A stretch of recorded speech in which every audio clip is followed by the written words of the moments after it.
Technical deep dive on understanding network protocols, HTTP, TCP/IP, and UDP.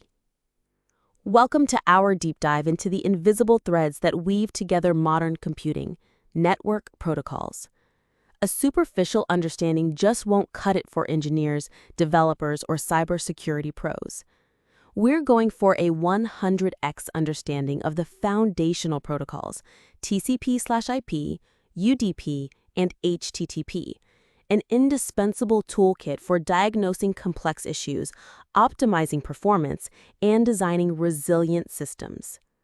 Let's begin by visualizing this intricate web. In the diagram, you can see network protocols, invisible threads of connectivity, illustrating how these unseen forces link devices, applications, and users across the globe. They are the true backbone of our digital world. At the bedrock of almost all modern network communication lies the TCP/IP suite. This collection of protocols defines how data is exchanged.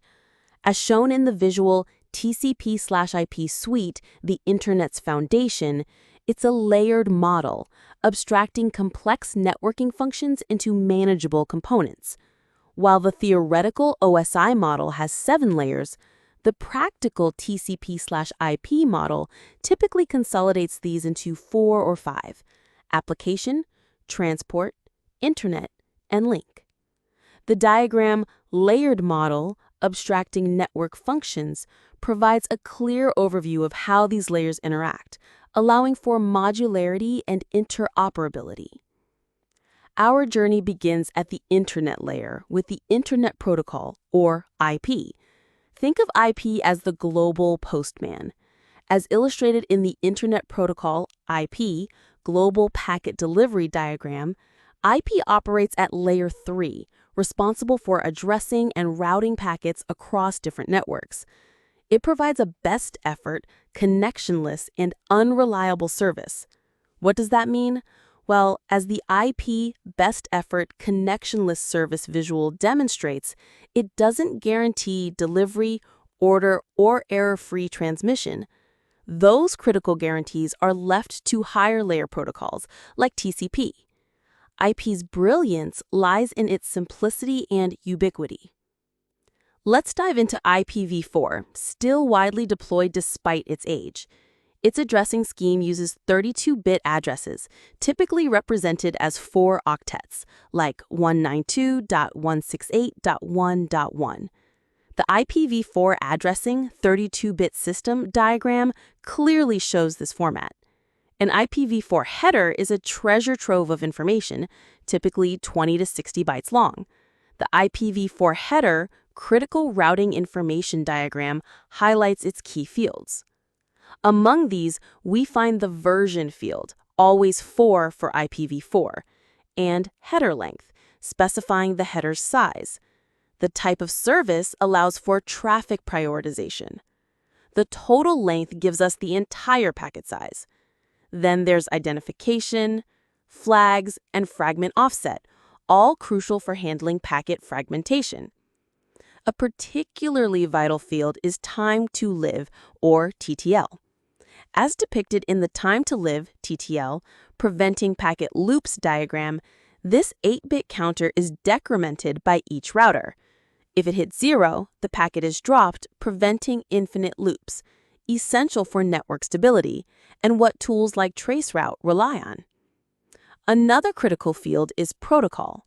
The protocol field directing data to next-level protocols diagram shows how this 8-bit field identifies the next-level protocol, such as 6 for TCP, 17 for UDP, or 1 for ICMP. This is essential for the receiving host to know how to interpret the data payload. And of course, we have the source and destination IP, packet origin and target diagram illustrating the 32-bit source and destination IP addresses, the very core of packet routing.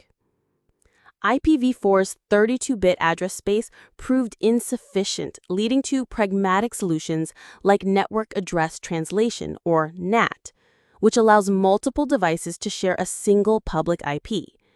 While extending IPv4's life, NAT breaks the end-to-end principle, complicating peer-to-peer applications. Fragmentation, where routers split large packets, also adds overhead and can degrade performance if fragments are lost. Now let's look to the future with IPv6. Its 128-bit addresses offer an astronomically larger address space, solving the exhaustion crisis in reestablishing end-to-end connectivity. IPv6 streamlines the header to a fixed 40 bytes, removing fields like header length and checksum, simplifying router processing. It introduces extension headers for flexible features processed only by specific nodes.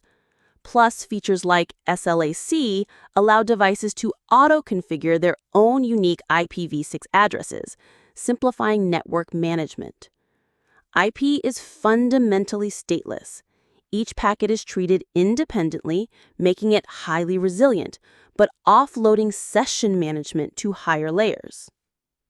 Moving up to the transport layer, we encounter the Transmission Control Protocol, or TCP, the reliable workhorse. TCP provides a reliable, ordered, error-checked, connection-oriented, flow-controlled, and congestion-controlled stream of data. It's the protocol of choice where data integrity and order are paramount. A TCP header, typically 20 to 60 bytes long, is packed with fields critical for its robust functionality. These include source and destination ports, sequence and acknowledgement numbers for ordering and reliability, and the window size for flow control. Crucially, control flags like SYN, ACK, PUSH, RST, and FIN dictate the segment's purpose and state. TCP's connection-oriented nature begins with its famous three-way handshake. First, the client sends a SYN segment. The server responds with a SYN ACK, allocating resources. Finally, the client sends an ACK, and the connection is established. This handshake adds one round-trip time before data transfer. Once established, TCP ensures reliable data transfer through constant use of sequence and acknowledgement numbers and through retransmission of lost segments. Flow control, managed by the receiver's advertised window size, prevents an overwhelmed receiver. And then there's congestion control, TCP's most complex and vital function, preventing network collapse by dynamically adjusting sending rates based on network conditions using algorithms like slow start and congestion avoidance. Finally, connection termination is a four-way handshake, allowing both sides to close their respective sending directions gracefully. The client enters a time-wait state for twice the maximum segment lifetime, ensuring no delayed segments from the old connection cause issues. Expert insights tell us that TCP is robust, but it can suffer from head-of-line blocking. If a single packet is lost within a TCP stream, all subsequent packets must be buffered until the lost packet is retransmitted and reassembled, impacting latency.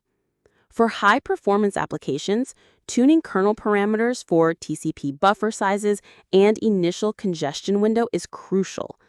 Applications must also be aware of TCP's stream-oriented nature, defining their own message boundaries. Now let's explore the User Datagram Protocol, or UDP, the lightweight messenger. Also at the transport layer, UDP is the antithesis of TCP. It's connectionless, unreliable protocol offering minimal services, just multiplexing via port numbers and optional checksumming. Its simplicity is its strength, providing speed and low overhead at the cost of reliability. The UDP header is remarkably simple, just 8 bytes, containing source port, destination port, length, and an optional checksum. Key differences from TCP are profound. UDP is connectionless, with no handshake or teardown. It's unreliable, meaning no acknowledgments or retransmissions. There's no ordering guarantee, no flow control, and no built-in congestion control.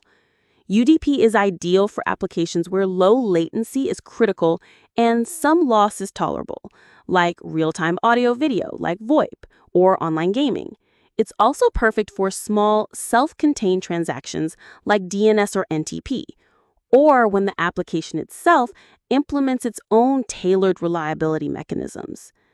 Expert insights highlight that UDP's connectionless nature can complicate firewall traversal, and its statelessness can be exploited in DDoS amplification attacks. However, its minimalist design allows for rapid innovation, exemplified by protocols like QUIC, which builds robust, reliable transport on top of UDP.